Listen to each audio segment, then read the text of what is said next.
प्रिय आत्मन पुणी आपण मान पाखक आम एक नुआ अध्याय नहीं कि आसीचु जोटा कि महर्षि पतंजलि द्वितीय भाग साधन पाद आम पूर्व आलोचना करूँ समाधि पादर जोटा कि प्रथम खंड थिला। आजिर जो आलोचना होची साधन पादर आम आरंभ करने को जाऊँ तार प्रथम नंबर सूत्र टी आज आम आलोचना करवा। प्रिय आत्मन आमर जो गत थर समाधि पाद आपण मैंने जोगुड़ा आलोचना को जानी शुणी एवं से जो समाधि पादर उद्देश्य होची जे समाधि केमिति पाइब साधक से उद्देश्य रे जो प्रथम भाग लेखाही जोटा महर्षि पतंजलि द्वितीय सूत्र जोटा होची साधन पाद। तो जड़े साधन केमिति करिवो प्रिय आत्मन ये जो द्वितीय नंबर सूत्र होची तप श्रद्धा ईश्वर प्रणिधानानि क्रियायोग इतने आम गोटे गोटे अर्थ बुझा। तप कौन? तप अर्थात गरम करिबा जोटा को टू हिट सेटा को होची तपस्या। तापर होची स्वाध्याय अर्थात अध्ययन करिबा निज विषय निजे जानिबा आउ गोटे होची ईश्वर प्रणिधान। तो प्रिय आत्मन ये जो तीनोटी जो साधन विषय आलोचना महर्षि पतंजलि जोटा थिला जे प्रथमे क्रिया योग अर्थात कर्मयोग माध्यम रे साधन करिवो जे साधक से किमिति साधन करिवो। कर्मयोग प्रथम साधन होची तपस्या करिबा। ये तपस्या करिबा अर्थात अर्थ होची जो जे तप माने शरीर को गरम करिबा आउ ये जो तप करिबा विषय रे जोटा आगुरु अन्न माने जो प्रकार पुस्तक रे लिखिछंती जोटा जे माने निया जाली उपवास इत्यादि रे देह को गरम करी तपस्या करुथिले यार उद्देश्य सेया नुहे। ये तपर उद्देश्य होची जो साधन माध्यम रे जो क्रिया कौशल माध्यम रे शरीर को जो प्रक्रिया रे गरम करी होबो किछि समय सेही साधनर नाम होची तपक्रिया। अर्थात शरीर सर्वांग जाक प्रत्येक अंग उपअंग गुड़ी को गरम करिबा जोटा कि तपेइबा सेही उद्देश्य रे साधन करिया दरकार। जोटा कि सद्गुरुदेव तांकर मुनि समाज रे जो चक्रभेदन क्रिया तांकर सद्गुरुदेवंकर आविष्कार जे देह को प्राकृतिक उपाय रे गरम करिवार ये होउचु सहज विधि जोटा कि 8 वर्षर पिला पाखरु 80 वर्षर वृद्ध पर्यंत से साधन टी को करि परिबो। ये जो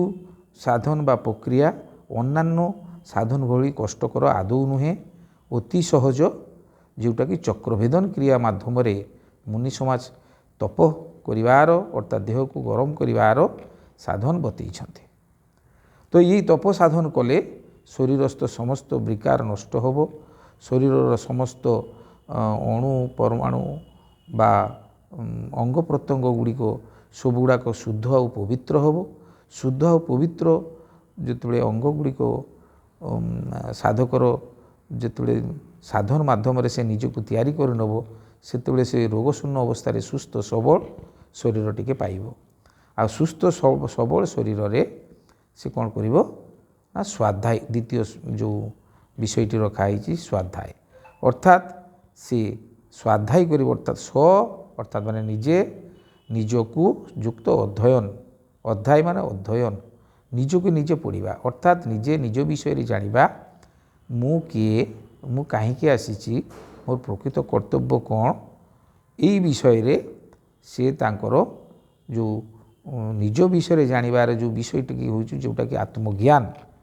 से आत्मज्ञान युक्त आत्मज्ञान गुड़ी को जो थे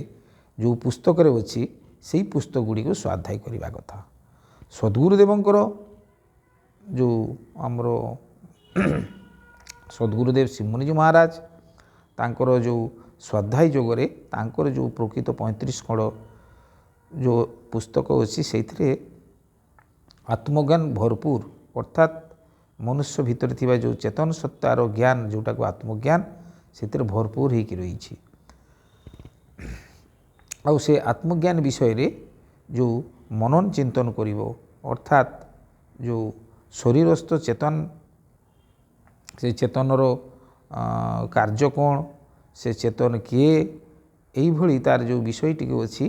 जे ता भितर स्वाध्याय द्वारा से निजे जानी परिबो जे से निजे के बा निजे साधन कले कौ स्थिति रे जाइकी पहुँची पारिबो एवं निज भितर थिबा तांकर प्रकृत इष्टकारी बा मंगल करुथबा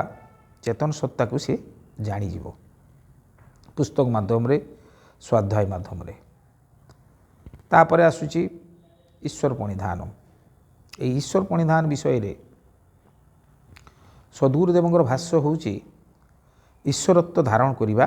ईश्वर को धारण करि परिबो नाही किंतु ईश्वरत्वर ईश्वरंकर गुण गुड़ी को जोटा को दैवी गुण कुआ होउची से ईश्वरंकर दैवी गुण गुड़ी को जड़े साधक धारण करि पारिबो तो दैवी गुण गुड़ी को सेटा होउची ईश्वर शब्द जोटा आसुची प्रकृत रे सद्गुरुदेवंकर जो स्वतंत्र विचार मूलक पुस्तक रे बतैछंती ईश्वर कौन सी व्यक्ति नुहे ईश्वर एक उपाधि जो मनुष्य कार्य करी जो मनुष्य सत्कार्य करी एवं सत् भाव जीवन यापन करी सत्यर जो संधान से जिते पाइजिवो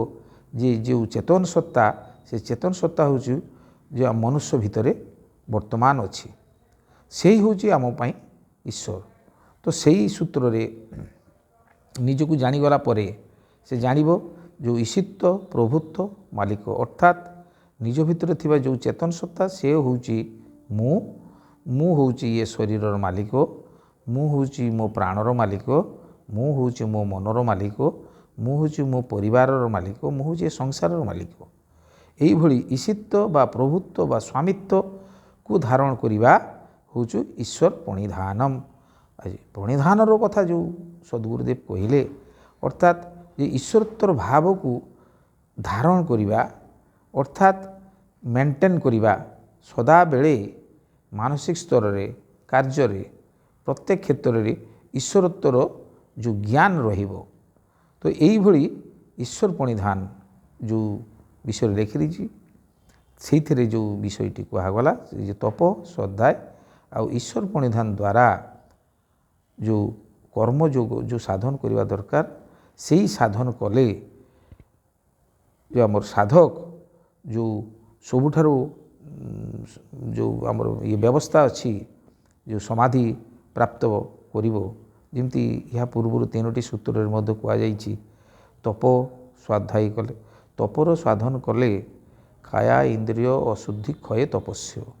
तपस्या द्वारा तप द्वारा शरीर इंद्रिय एवं मनर अशुद्धि गुड़ी को क्षय होब तपस्या द्वारा शुद्ध होब पवित्र होब स्वाध्याय कले कौन होब ना स्वाध्यायात इष्टदेव संप्रयोग स्वाध्याय द्वारा से तार निजर मंगल करुवा जो देव सी ता सहित सी संप्रयोग माने सम्यक भाव निजको जोड़ी पार तृतीय होउचु जो ईश्वर प्रणिधान द्वारा से कौन पाइब ना समाधि सिद्धि ईश्वर प्रणिधान समाधि को सिद्धि करने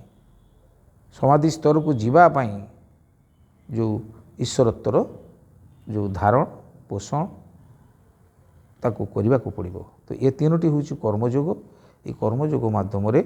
प्रत्येक साधक तार जो कर्म माध्यम यही गुड़ा ही हूँ तार साधन योग्य कर्म या द्वारा से प्रकृत